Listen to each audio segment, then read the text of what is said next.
that's hot. Ooh, look at those deals.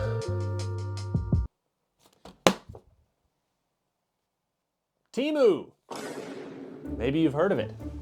Maybe you live under a rock. TEMU's kind of a big deal, and it's doing some fun little things to the economy. It's a fun little company that in no way paints a very dark and bleak picture of our future and our relationship with consumerism. Anyways, today I'm going to give them $250 in exchange for all sorts of wonderful backpacking equipment that I am then going to take out into the woods and try to survive with. Fun. Let's see if we can find some hiking shirts. Oh yeah, this is good. This looks like something you'd find on the discount rack at REI. In no way will this logo come off in the wash. Oh yeah, check out these pants. That's awesome. Oh, those are so sweet. Look at the blue ones. All right, now we're gonna have to have something to carry all my cool new stuff in. Lovely, 65 liters. Definitely gonna need one of these bad boys here. Oh yeah, now we're talking. Look at that, 20 bucks. Tactical shorts. Imagine getting caught in a tactical situation wearing non-tactical shorts. What a fool you'd be. A sleeping bag. Wait a minute.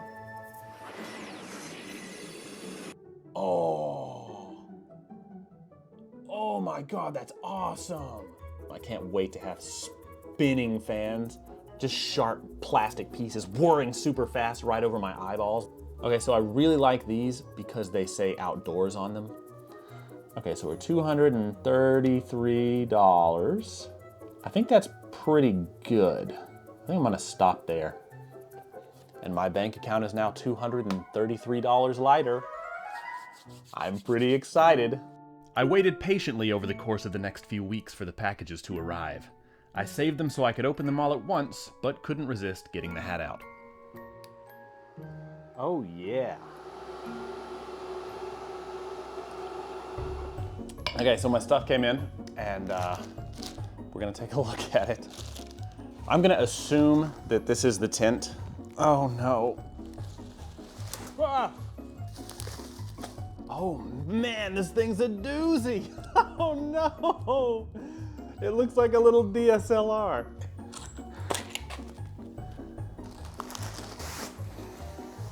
This is really lightweight, but I can see through it. This says 65 liters, but this feels significantly smaller. I like how floppy the back is. Oh yeah! These are sweet! Oh, yeah. We got any good accentuation going on back there? Oh yeah, we got a whole peach farm back there today. Woo! The kicks! What are those? Gear as cool as this begged to be used. And finally, the time came. And it only weighed 25 pounds. I didn't know I was an ultralight hiker. Time to gear up, load up, put on my favorite hiking music, and get psyched for a night in the woods alone with a bunch of cheap crap. It was time to camp like a billionaire. I picked a spot called King Mountain on the Uwharrie Trail, which makes me want to sing that song like, Uwharrie, ooh, ooh, ooh, ooh. Pretty good, right? It's a relatively easy there and back, consisting of 8 miles of rolling hills, but I wasn't more than a few hundred yards into the hike when problems started to arise. Okay, so here's the most important mission of the day. We've got to make it across this road before any cars pass by and see me wearing this hat. I don't think my ego could take it. Oh no. Oh, here comes somebody. Keep your head down, Mike.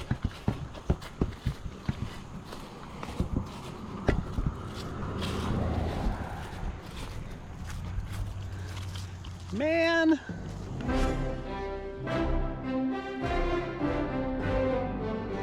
Okay, well, I'm a couple minutes into the hike, and I can already tell you that these shoes are the least sturdy hiking shoes I've ever worn in my entire life.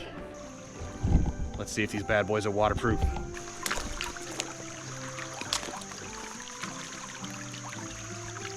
Huh? Oh, nope, not waterproof.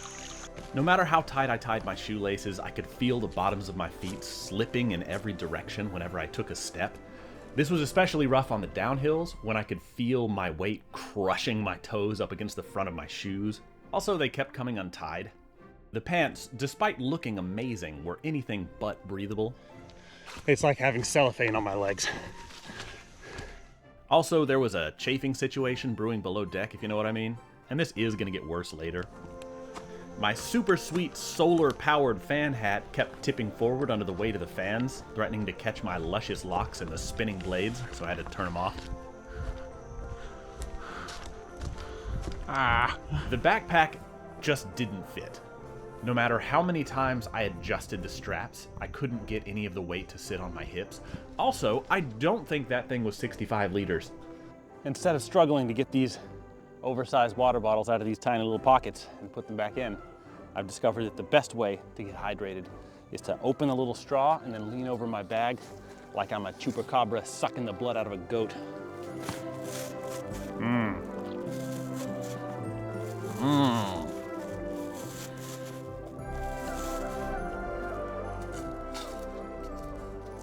Finally, I had arrived. I was the king of King Mountain, and nobody is gonna take that away from me. So right as I'm about to film this shot of me setting up the tent, I notice a foul stench in the air. It smelled like rotten meat, and it wasn't going away. So I assume it was a large dead animal very nearby. And the thing about large dead animals is that they tend to attract large not dead animals. So I decided to move down the other side of the mountain, and I found myself a nice uneven campsite with a bunch of crunchy leaves on the ground. But that's okay, because I wasn't going to get much sleep anyways. If this thing stays inflated all night, I'll be so happy. That's what she said.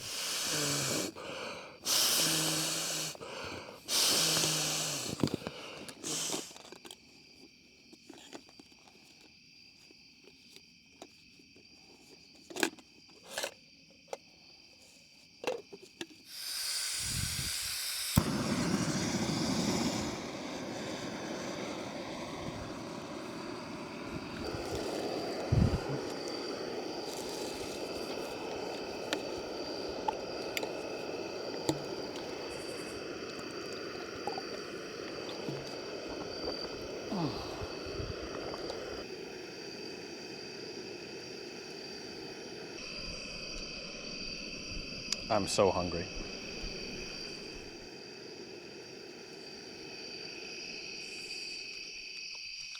Oh my God. And just in case you wondered, no, I didn't get my food off TEMU. I don't have a death wish.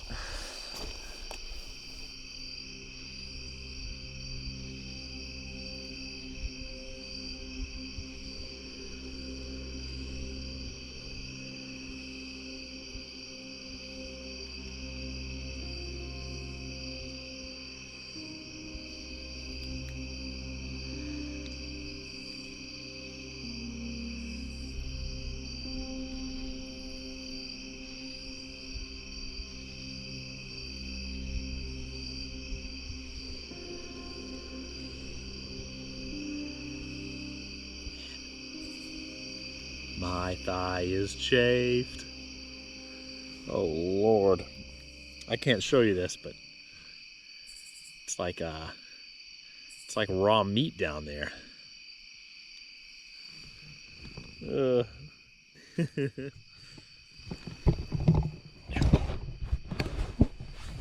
As you can see, I'm a little bit cramped. My head is going through the wall. My knees are just about going through the wall when I've got them up like that. Yeah, I'm not gonna stretch out tonight, that's for sure. But I think I'll be good. The weather's good. This sleeping pad hasn't lost any air yet. We'll see about that. Probably just use the sleeping bag as a blanket. Time to get cozy. A lot of people like to read when they're camping. I'm okay with the idea of reading. But man, I would much rather just go to bed. What time is it? 9:45? 10 o'clock bedtime? That sounds pretty good to me. Yeah, I think we're going to do that. Yeah. Yeah.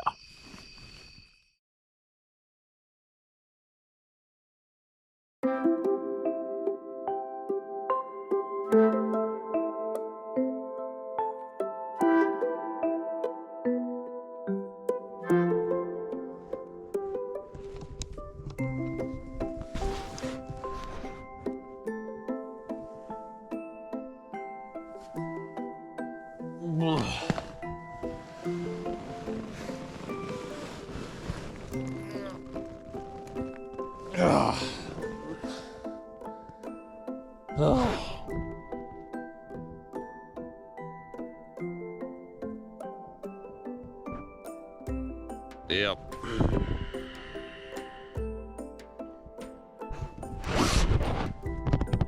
I like how clearly you can see through the tent.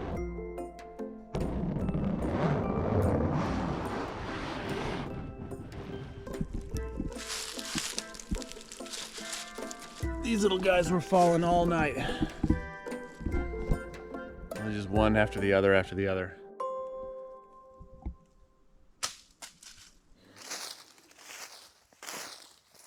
Okay, serious note. I wanted to talk about TEMU and what it represents and just the kind of future we're headed towards if this is what we tell companies we want. Because every time we spend our money, we're kind of casting a vote and we're telling people, hey, this is the future we want to see. And companies listen to that. And right now, the TEMU business model is doing really well. They imitate. They look for what's already out there on the market and they say, how can we make it cheaper? How can we make it worse? How can we make it less expensive? And how can we pay our people as little as possible? It's a net negative for the world, and it's all junk. It really is. I know. I've been having fun poking fun at it, but it does make me sad because a lot of this is probably just going straight to a landfill. I'll try to find somebody I can give it to, but I mean, even once it gets to them, how long is it going to last? How long are they going to keep it? Yeah. If you look at expensive brands, oftentimes they're expensive for a reason. And it's not just because, we'll use backpacks for an example. It's not just because the backpack has to be that expensive. It's because of all the research and design that went into it. We want innovators, especially in what we do. We want people making things that are more high quality, more comfortable. If you look at backpacks over the years, they've just gotten better and better and better. And that's because of research and design. That's because of innovation. That's because the people who are passionate about it have been able to find a well-paying career where they design these kinds of things and they manufacture these kinds of things. And that's what we want. We want a future where the talented, passionate people can make a living doing the thing that they do to provide high-quality stuff for us. And maybe that means we can't own 10 of everything. Maybe that means we can only own 1 or 2 of everything. But that's the kind of future we want. I made my way down the mountain and didn't realize that the rash on my leg had developed into a large weeping sore that was visible through my pants. and I'm pretty sure everybody in Biscuitville saw that, so sorry. Yeah, that's the end of my hiking adventure with TEMU. Don't buy from TEMU. Buy from reputable brands. Anyways, y'all have a good one. Take care of yourselves.